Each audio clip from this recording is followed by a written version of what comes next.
materialistic Englishman. So that Englishman might feel more comfortable to speak to him, and he would present Krishna consciousness in that way. Prabhupada, when he came to the West and he saw how boys and girls were mixing, he realized that, that for the movement to spread, the girls, the ladies, must be welcomed into the temples and taken care of very nicely, protected and inspired.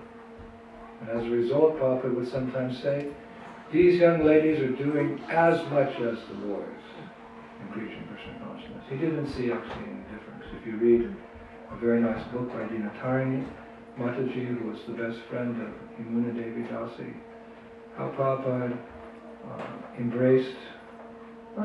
but how he would engage both his male and female disciples in Krishna consciousness with an equal attitude and give them as much association, instruction, and service equally. It was revolutionary, and he was criticized. Because in Gaudiya Math, the ladies did, still to this day they don't live in the temple, what to speak of doing arti. But Prabhupada didn't see. Vidya vinaya samdhane brahmani gave hastani sunita vasapakita pandita samadashana. And he knew that if this movement is going to spread, that he had to marry these boys and girls. So as a sannyasi, he would do marriage ceremonies. Where do you read in Vedic culture a sannyasi does marriage? But Prabhupada rather saw his movement as a great family, a family of God, and he inspired all of us in various ways. He gave Gayatri mantra to the ladies.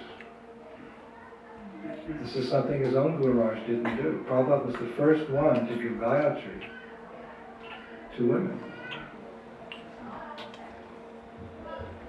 So time, place, and circumstance. Prabhupada made it easier for everyone to advance in Krishna consciousness, and he sent his lady disciples out to preach.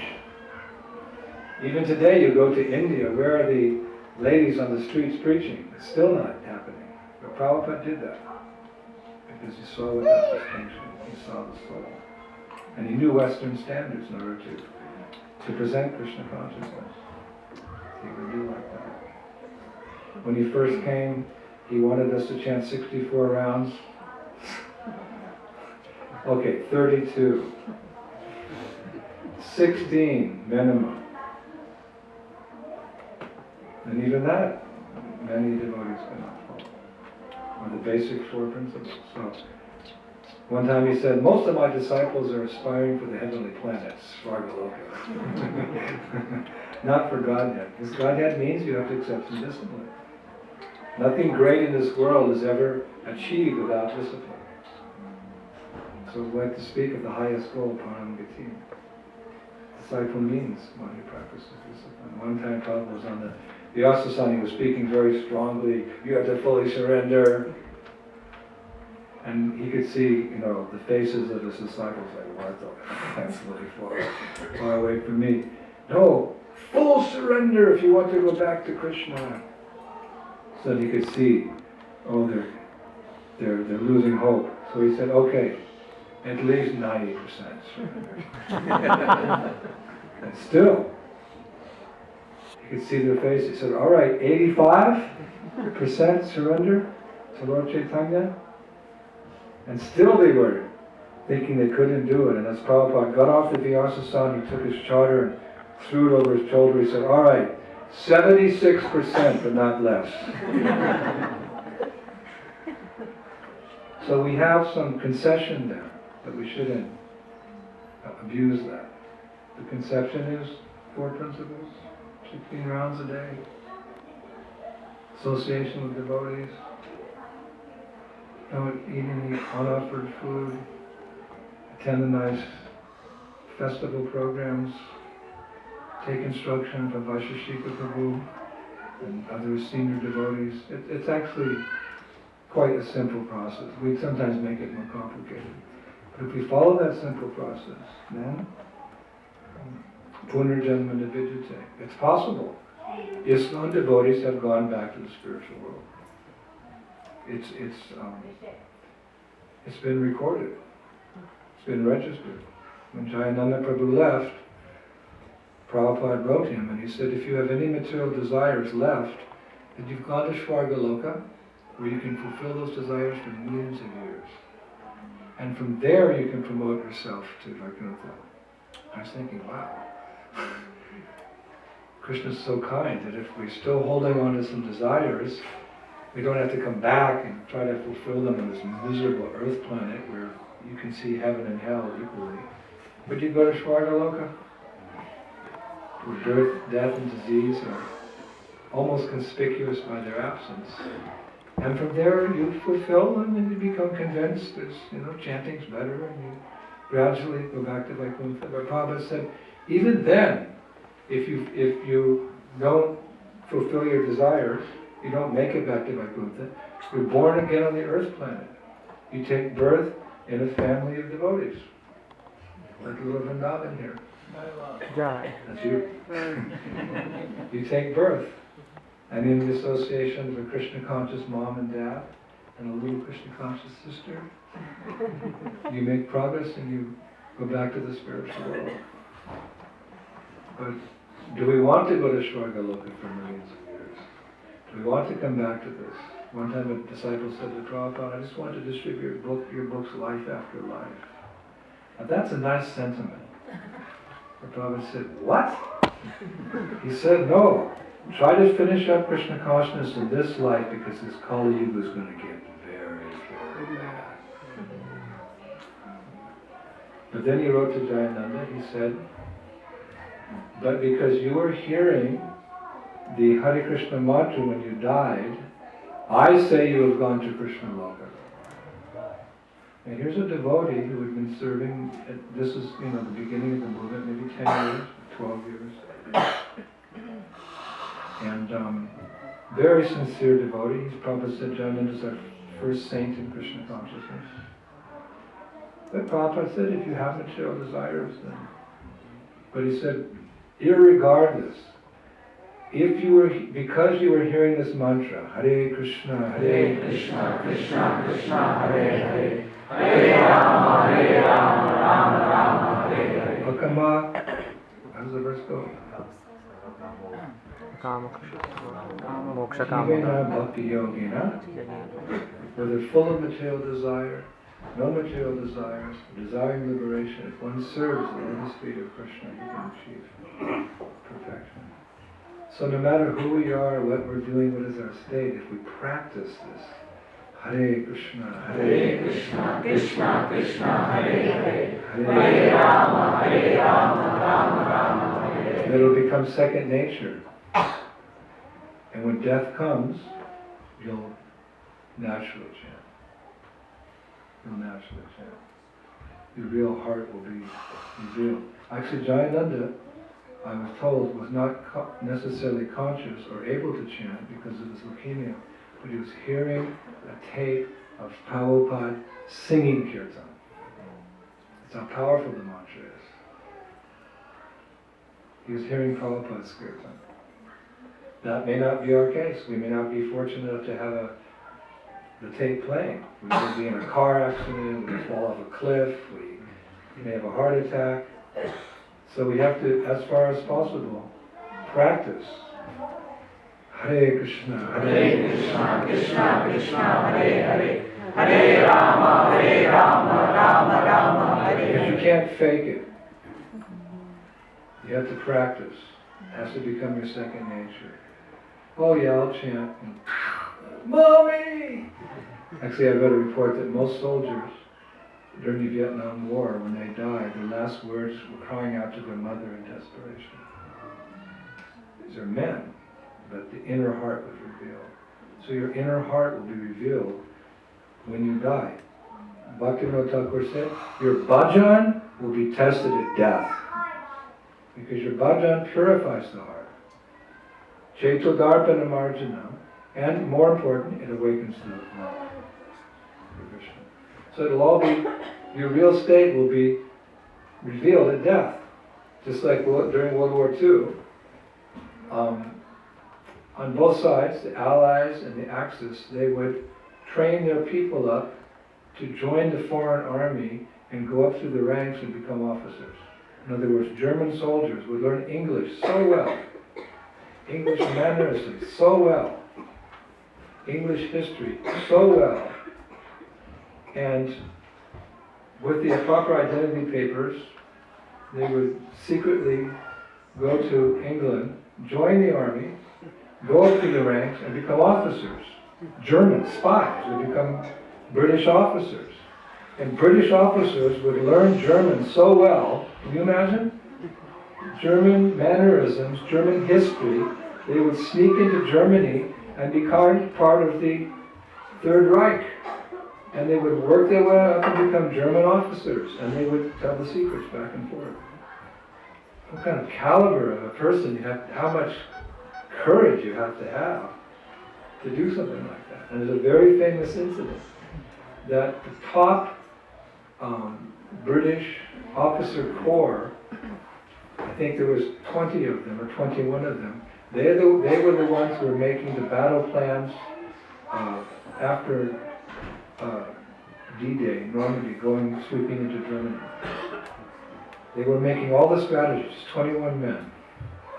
But what was happening was that their plans were being revealed to the German army, who avoided that battle or sabotaged the plans or counterattacked and beat the British. It was a huge setback in the war. So Winston Churchill, he said, we've got a rat in our ranks. Somebody is spilling the beans to Hitler's army. It could only be. So they investigated each of these 21 British officers to see if any one of them was a spy, a turncoat, a British man who turncoat, or a British or a German man who became a British officer. They interrogated them, had to the point of waterboarding them. They're their own men, but many British boys were dying on the battlefield. Can we keep a little quiet there, the children? Ladies? Because we're coming to the punchline. Everyone's hungry.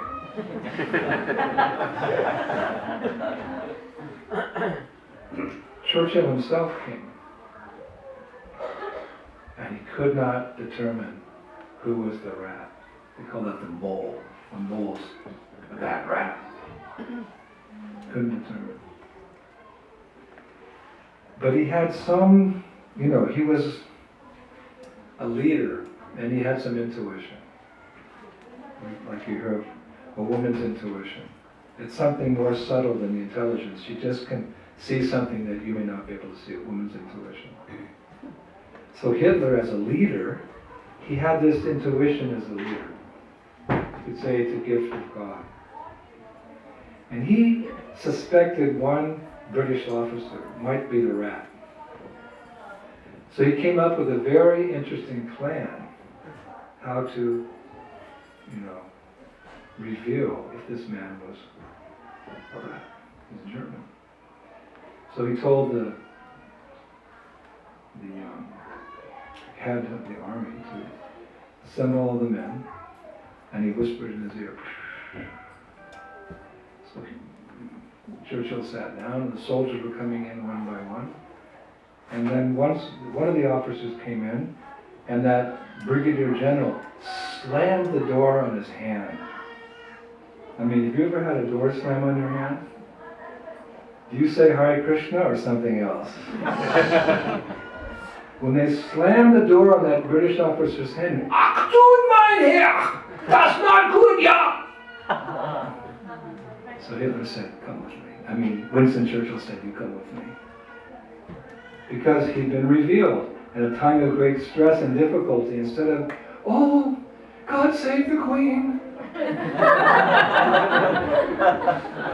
Or, his real nature. He was a German spy.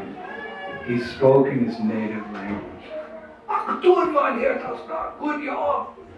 Churchill said, "Come with me." And they solved the problem that way. So, our real heart, Bhaktivinoda Thakur said, our bhajan the bhajan that we're doing now, hopefully consciously. Hare Krishna, Krishna Krishna, Hare Hare, Hare Rama, Rama. My dear Lord, my dear Indradyumna Lord, Srimati Radharani, please give me shelter at your lotus feet. Give me seva, give me servants.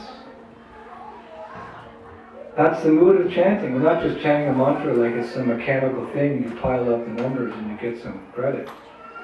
It's more like a prayer. The heart. Na dhanam na janam na sundarim kavicham vada gadishta kamae mama janmani janmani. Hey Lord, I have no desire for material opulence. I don't have any desire to enjoy the opposite sex. I don't want name, fame, prestige. I don't even want mukti, liberation. All that I want is I might have some seva, some service to your lotus feet. Perfect, please. This is the mood of chanting. So if you cultivate the proper pronunciation of the 32 syllables, Hare Krishna, Krishna Krishna, Hare Hare, Hare Rama, Rama, Hare Hare. Past the stage of just wanting to finish your rounds, and you're chanting from the heart. Posture, pronunciation, and prayer, the 3 P's. Prabhupada says in the middle of the japa tape, sit properly, and you watch all the devotees. Don't slouch over. Ashtanga yoga.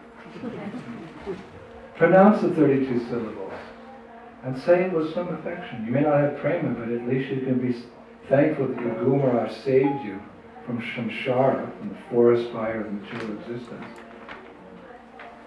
Affection, appreciation will turn into affection, will turn into love.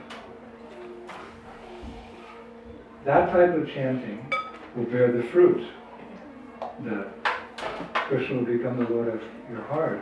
And when death comes, Hare Krishna! And like our first saint, Dayananda, will go back to Godhead. Prabhupada never intended just to have 1 or 2 saints. In Christianity there's 10 or 15. He wanted all. Bhaktisiddhanta Saraswati Thakur said in a lecture in 1932, I see no reason why all my disciples cannot go back to Godhead. Everyone's meant to become a saint. And that will give glory to Prabhupada. We want to make our spiritual master proud of us. Our spiritual master. Prabhupada's written, we want to make them proud of us. Prabhupada said, I'm very proud to have a disciple like Jayananda, who said, why maintain this diseased body? Better give it up. So Prabhupada said, Krishna has taken away that diseased body and given you a body suitable to your service. So we have to be determined. And it's not irrational. It's not too difficult. Of course, sometimes it seems like a challenge, but the spiritual master never gives the disciple a service which he feels is too difficult for that disciple to accomplish. Because along with the service comes the ability to execute it. We have to come up to the standard. The spiritual master never gives us something impossible to do, to frustrate us. He raises the bar, and raises the bar, and raises the bar, until finally, you're back in Vaikuntha. So we should judge our progress like that. How much we're convinced about the futility of material life, and like Bivalangal Thakur. Now that I've now that I've experienced a blissful relationship with Krishna, whenever I think how I used to enjoy material life, I spit at the thought. And we come to that stage. We should hanker to come to that stage, and then go beyond. But we can measure. We can go back to the first analogy Dasharath saying to Vishwamitra, my dear sadhu, how is your endeavor to conquer over the repetition of birth and death? This is the real business of life. So we should make this our business. Everything else is secondary. Not that we neglect it, but we've got this beating heart and advance in Krishna. That's our first priority in life. When Prabhupada was at Stinson Beach and the waves were pounding, kaboom, kaboom, kaboom, he said to Shamasundara, what is that sound? And Shamasundara said, Prabhupada, that is the sound of the waves breaking on the beach. Prabhupada said, no. No. What is it? That's the